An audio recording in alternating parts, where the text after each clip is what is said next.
Peeni, Henare. Thank you, Mr. Speaker, and this is my first contribution in the general debate since the sad passing of our colleague Takutai Kim. So I say, hoki wairua mai. May her spirit come back amongst us here today.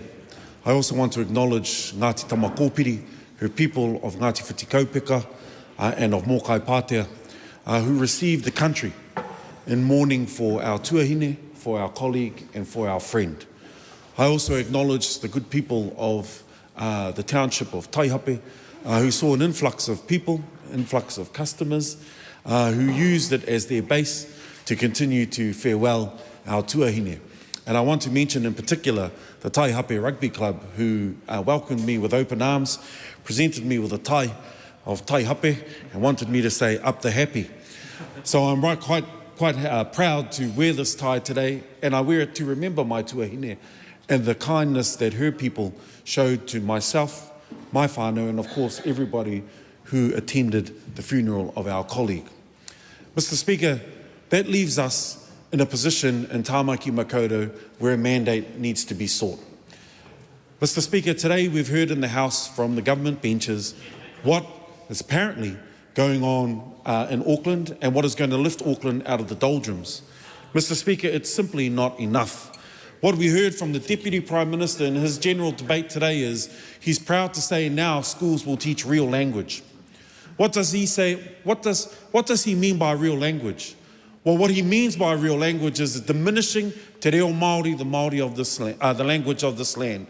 He diminishes the efforts that many have made to revitalise te reo Māori. In fact, he also stands in contradiction of the words of his own colleague, Erica Stanford, who stands up and praises her own efforts in trying to revitalise and support kura kaupapa in Tāmaki Makaurau and indeed across the country. We've heard from the Deputy Prime Minister today that he cares not for the Māori language, and I take the words of my good friend and colleague here, Mr. Shannon Halbert, who is the Deputy Prime Minister in this House to be handing out mana cards to people. The person with the least amount of mana is handing out mana cards, trying to tell us who we are as Māori and who deserves to be a Māori, not in this House, but indeed right across the country, and I think it's shameful. It's shameful that when there are real issues impacting families right across this country, that the Deputy Prime Minister focuses on something like a real language and diminishes te reo Māori in this House. Mr. Speaker, the real issues are clear in this country. There is a cost of living crisis, and the fact that this government has all of a sudden turned their attention not to address the matter, but to attack the opposition benches on the critical matter of the cost of living crisis shows that they are trying to, one, remediate their failures in the past in dealing with this particular issue, because they promised on the campaign hustings in 2023 that they will deal with the cost of living crisis, and they have not. Two, Mr. Speaker, it shows that they have no ideas to be able to bring us out of this challenge that is affecting so many people. Mr. Speaker, it's winter, it is cold, and whether you live in Tāmaki Makaurau, in the far north or in the deep south, power prices have gone up exponentially. Our people cannot afford to warm themselves. Mr. Speaker, usually in Tāmaki Makaurau it's warm. The other day it was 4 degrees, and for somebody from the Bay of Islands, that's freezing. But I want to be very clear, that impact is felt in every single household, whether you're a young person, whether you're a family, or whether you're our kaumātua and kuia. Those energy prices are going up and up, and of course, the well-being of our people is going down and down. Mr. Speaker, our leader, the Right Honourable Chris Hipkins, rightly explained that all of the indicators that show well-being in this country, like the cost of living, like the cost of energy, they're all going up. What's clear to us on this side of the House is that the government benches know that what is going down is actually their polling. So what do? They start the blame game. They blame Labour for everything. They blame us for absolutely everything. Well, I take the words from my 13-year-old daughter who says, Dad, I'm sick of the blame game, because what actually is happening, it's the lame game. They've come up lame on the cost of living crisis. They've come up lame on the extremely high energy prices that have caused heating prices in this country to go up exponentially. They've come up lame on opportunities to lift our country into economic prosperity, which we know will be able to help whānau right across this country. Mr. Speaker, we are in an important race. As we head towards the 2026 election, it's clear that this government has no answers, and I can tell them, in the famous words of the Right Honourable Winston Peters, help is on its way.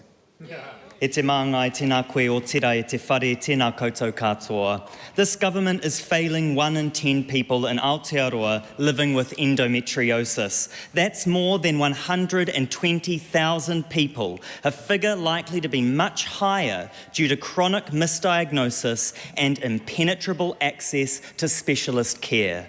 And do not fall for this government's rhetoric, which seeks to embed anti-trans and misogynistic ideologies into our healthcare system.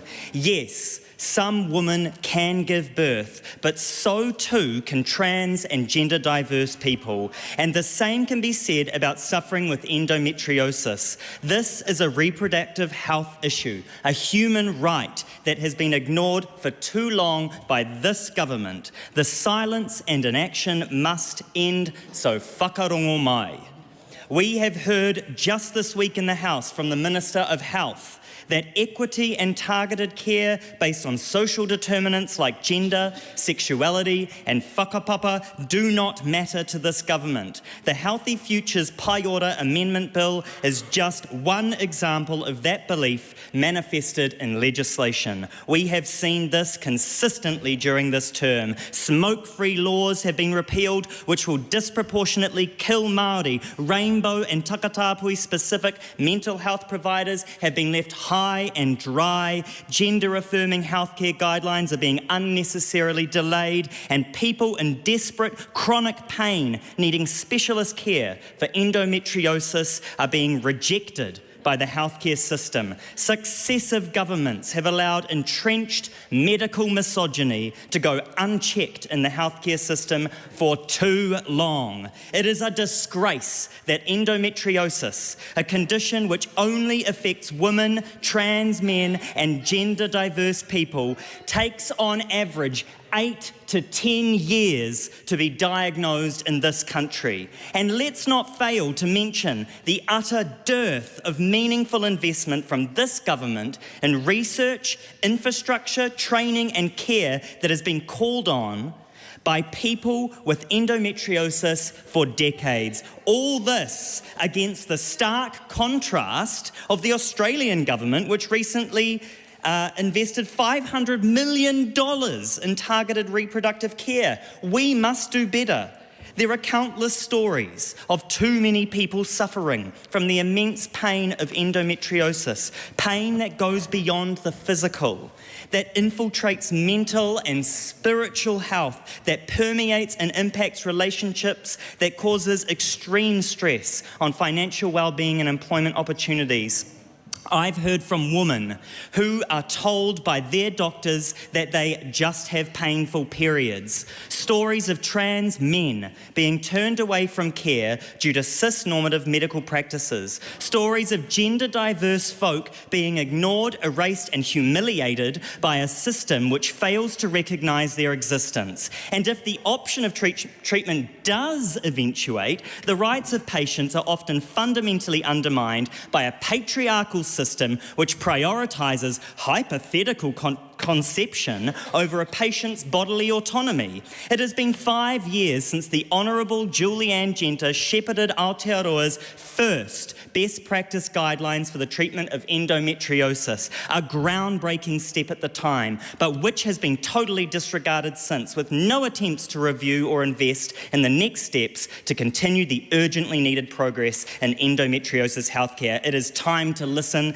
to the experts and community. They know what's best. Endometriosis NZ Chief Executive Tanya Cook recently said that the government needs to take up the call for a national endometriosis action plan that can provide a coordinated response to endometriosis in New Zealand. We must also address the legislative gap which fails to recognise endometriosis as an official disability. By doing this, people suffering from these severe health impacts and the insidious discrimination that it should not, but disturbingly does entail, would be guaranteed rights and protections which they are currently left without.